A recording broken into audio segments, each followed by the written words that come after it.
Well, I think maybe the best way to get started then is to talk about how the job worked prior to quarantine, and then we'll talk about how we're amending it to quarantine. So prior to quarantine, back in the the before times, if an author has a great book, it comes to you and says, "Help me promote this book."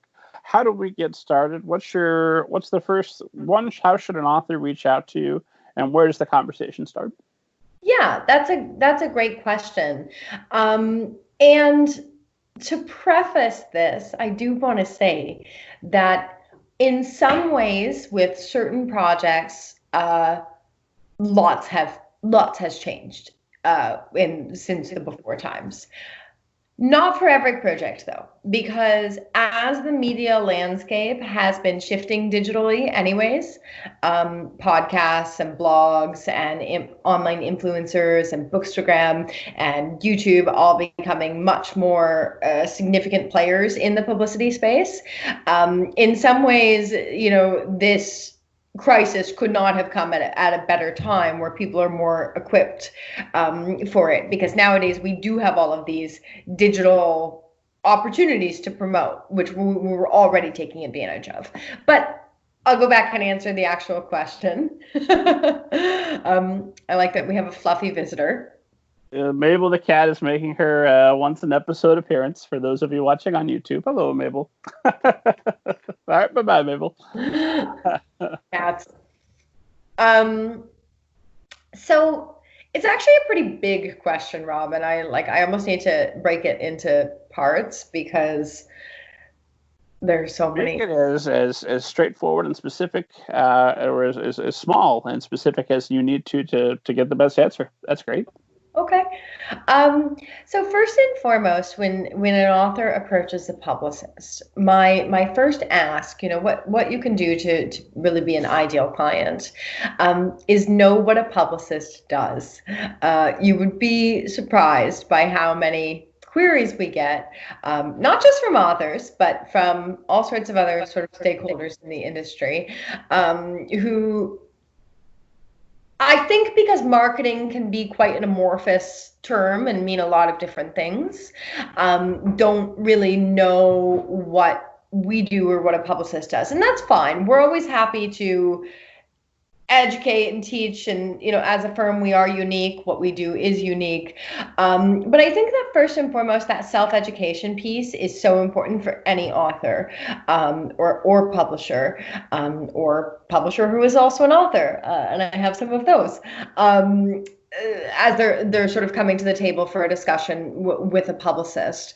The second part of that is being, if not really, really clear and specific, which is like the ideal, at least having some sense of what are your goals from this endeavor of talking to a publicist or a publicity firm or a marketing person. Again, we have many conversations where people approach Smith and say, I want to hire a publicist, I want to market my books. And my response is, why? I mean, I know all of the sort of ordinary responses, to sell more books, to have better name recognition in my genre, to get the word out about, my new release that will be coming out next year, or what have you. But the more specific you can be about those goals, the more we can actually design a plan to help you. Having just the really big goal of to sell more books, it doesn't help me know what to do for you right now, because selling Make me rich and famous. Go. Yes, exactly. So what is really, really helpful, and what I would love anyone listening to this or watching it who wants, advice on how to approach conversations with a publicist and how to make it not just a better experience for me, that part doesn't matter as much. I want it to be a better experience for you. I want an author to be able to walk away from the process of having publicized or marketed the book and say, that was money well spent. That has helped propel me to where I wanted to be. So first you got to know where you want to be. and then we can help you get there. So generally speaking, and you're going to find that my catchphrase throughout this conversation, Rob, is it depends, because it does depend.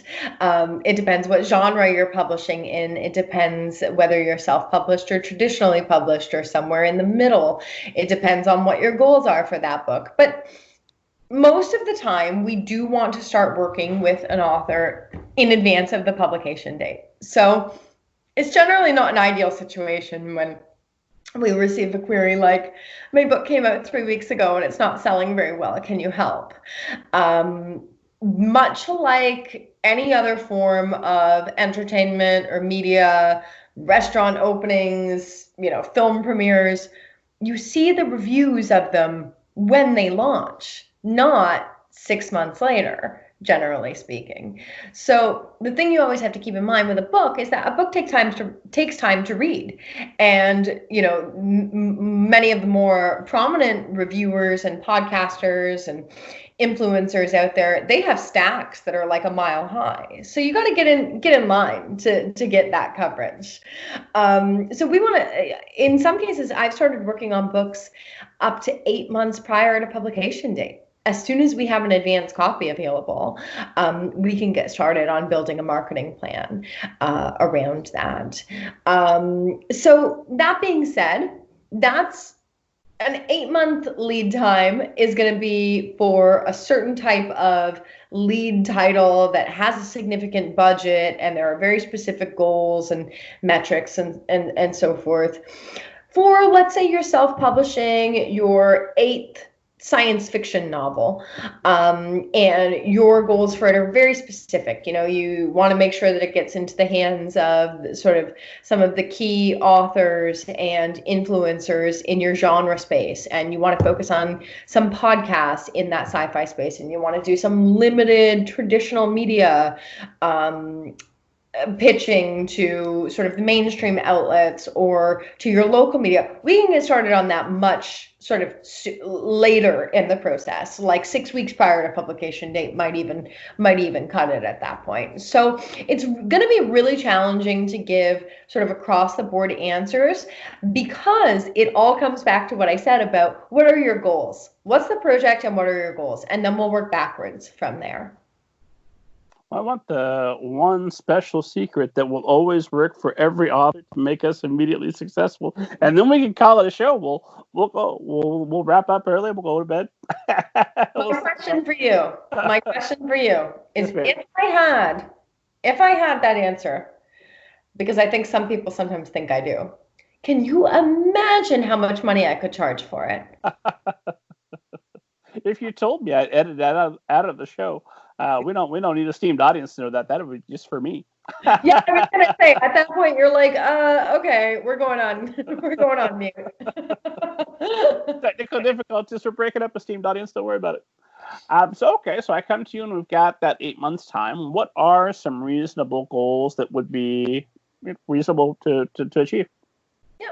So one of them is definitely, and a goal I always really like, because I think it's something that publicity can genuinely help with, is raising your profile in your market, in your genre areas, sort of defining your readership and then saying, I want to use this book to build a bigger, better, more significant and more esteemed profile with that audience.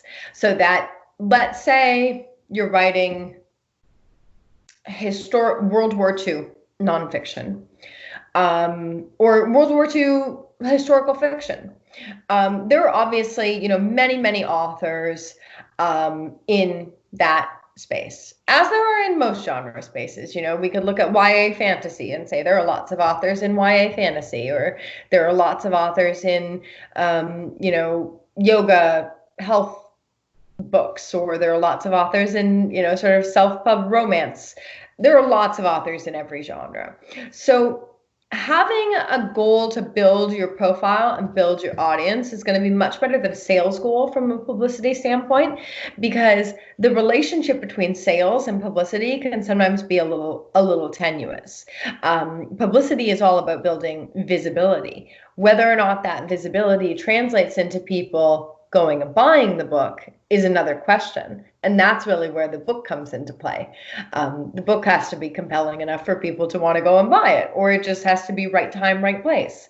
But if we have the goal of really a more long-term vision of building your name, or building the name of your series, building Banneker Bones to be one of the series that people rattle off when they are talking about books in your genre, that we can look at, that we can do. So what we might start with is, first and foremost, working with you on your messaging. So this sort of comes back to something I mentioned earlier, which is that authors aren't always very good about selling their own work. And you know, I think it's sometimes like the parent-child problem. Like, you know, every parent looks at their child, or many, and says, aren't they beautiful? Aren't they perfect? Aren't they so talented? And can't they do everything? But as a third party, I can say, well, they are very beautiful, but they're not that good at soccer. You know, they're not going to be like David Beckham. But, you know, as your parent, you can't quite see that.